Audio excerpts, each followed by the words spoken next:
저는 1945년생입니다. 1970년 6월 말에 공군에서 제대한 후에는 대학에 복귀하지를 않고 부산에 있던 국제신보 수석기자 시험을 쳐가지고 1971년 2월 1일부터 근무하게 되었습니다. 오늘이 그러니까 기자 생활 53년째 되는 날입니다.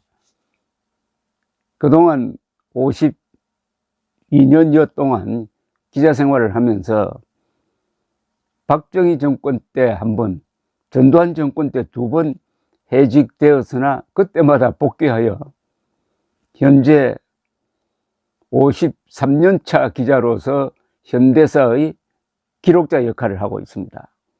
그동안 포항석유 개발, 부마 사태, 11.6 사건, 12.12 사건, 광주 사태, 칼 007 피격 사건, 김현희의 대한항공 폭파 사건, 북한 인권 문제, 김대중 대북 송금 사건, 미국 내 김대중 비자금 보복 사건 등에 대해서 집중 취재를 하여 책이나 기사로 남겼습니다.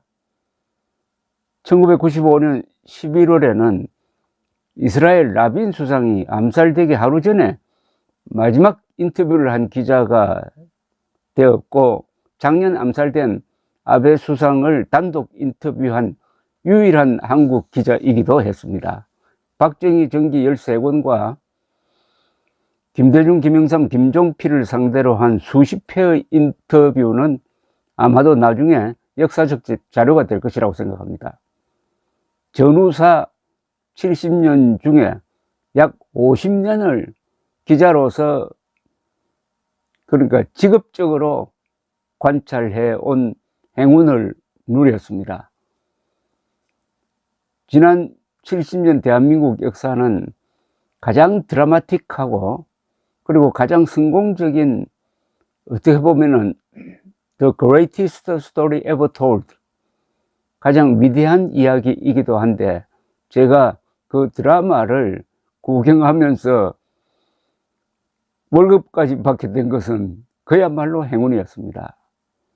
그래서 기자생활 53년째 뒤돌아보면서 기억에 남는 사람들이라든지 기억에 남는 장면들을 이렇게 한번 메모를 해봤습니다. 그냥 재미삼아 한번 들어주시기 바랍니다. 첫째, 기자로서 가장 충격적이었던 순간은 언제냐?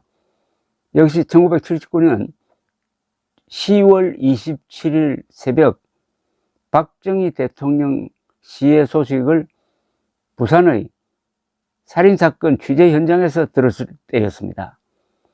그날의 궁정동 암살작전의 지휘자인 박선호 중앙정보부 의전과장은 그 3년 전에 부산 지부 정보과장으로서 저를 조사했던 사람이었습니다.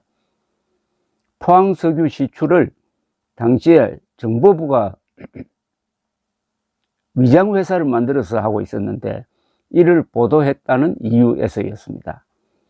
저는 박정희 대통령이 포항석유가 발견되었다고 발표를 한 이후에 추적 취재를 통해서 그 석유가 경제성이 없다 하는 논문을 썼다가 다시 정보부에 소환되어서 조사를 받고 신문사에서 추방된 적도 있습니다.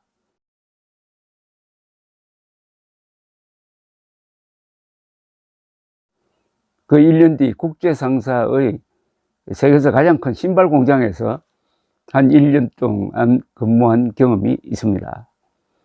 두 번째, 가장 기뻤던 순간은 언제냐? 1988년 9월 17일 서울올림픽 개막식을 본 그 순간이었습니다. 그 전날에는 폭우가 쏟아졌습니다. 그러나 그날 날씨는 끝내주었습니다. 세 번째, 가장 아슬아슬했던 순간은 언제일까요?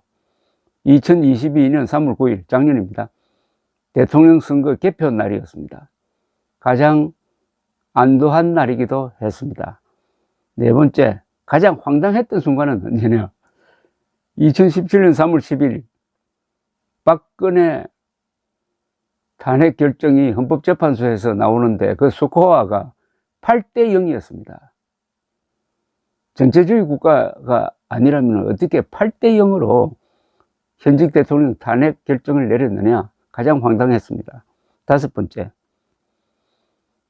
가장 한심했던 순간, 2020년 4월 15일 총선 개표일, 황교안 미래통합당 대표가 아직 개표가 진행 중인데 갑자기 기자회견을 자청을 하더니 일방적으로 퇴진을 선언하고 사라져 버렸습니다.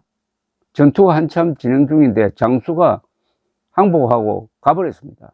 그 뒤 1년 반 침묵하더니 느닷없이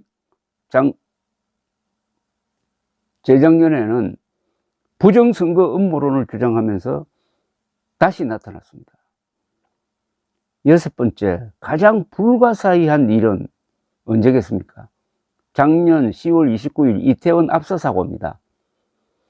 현장에 가보시면 아시겠지만 길이 40m, 너비 3m 밖에 안 되는 그 좁은 골목에서 158명이 죽다니요. 일곱 번째, 가장 분노했던 순간은 언제냐? 2018년 9월 19일 문재인 평양연설입니다. 남쪽 대통령 문재인이 김정은 국무위원장의 소개로 운운하는 일종의 사상 고백 연설을 들었을 때 가장 분노했습니다. 그래서 김문수 전 경기도지사가 문재인을 확실한 김일성주의자라고 했던 것입니다. 여덟 번째, 가장 인상적인 연설은 언제였느냐? 1965년 박정희가 한일회담 반대를 하는 학생들을 꾸짖는 연설이 있었습니다. 그때 저도 학생이었는데 그 연설을 듣고 지도자는 저런 사람이어야겠구나 하는 생각을 했습니다. 그리고 1971년 4월 대통령 후보로 나온 김대중 씨가 부산에서 박정희 정권을 비판한 아주 선동적이고 재밌는 연설이 기억이 납니다. 아홉 번째, 가장 감동적인 글은 1950년 7월 19일 이승만 대통령이 트루만 대통령에게 쓴 편지입니다. 여기서 이승만 대통령은 세계 시민이란 말을 씁니다. 미국 군인들은 한국 전선에서 미국인으로 죽었지만 동시에 세계의 자유를 지키는 세계 시민으로서 죽었습니다. 라는 대목이 있습니다. 열 번째, 가장 고마운 분들, 이승만, 박정희, 트루먼. 11번째, 가장 나쁜 인간상, 김일성, 김정일, 김정은, 문재인, 이재명. 12번째, 가장 미안한 사람, 전두환, 노태우, 고인이 된 두 대통령입니다. 그 다음에 우리가 가장 실수한 건 뭐냐? 13번째입니다. 기성세대의 가장 큰 실수. 한자를 포기하고 한글 전용으로 가는 바람에 한국어가 파괴되고 말았습니다. 14번째, 가장 위험했던 순간은 언제냐? 저로서는 1950년 7월 고향 청송 우리 집이 유엔군의 오폭으로 불타고 해서 죽을 뻔했습니다. 15번째, 가장 선명한 기억, 아직도 가장 선명한 기억은 5살 때 이던 1950년 7월 인민군이 경북 청송군 우리 마을로 줄지어 들어오던 순간의 장면이 눈에 선합니다. 그 인민군들 중 누군가가 우리 밭에 익어가는 오이를 따서 가져가 버리고 말았습니다. 제가 그 오이가 누렇게 익어가는 것을 맨날 보면서 저걸 언제 딸까 생각하고 있었는데 인민군이 따서 화가 났습니다. 그때부터 저는 방공소년이 되었습니다. 누가 뭐래도 전후 70년 우리는 인류 역사상 가장 위대한 스토리를 썼고 저는 그 드라마의 구경꾼이었습니다. 전후 70년 이젠 통일입니다. 전후 70년, 이젠 자유통일로 직진합시다. 감사합니다.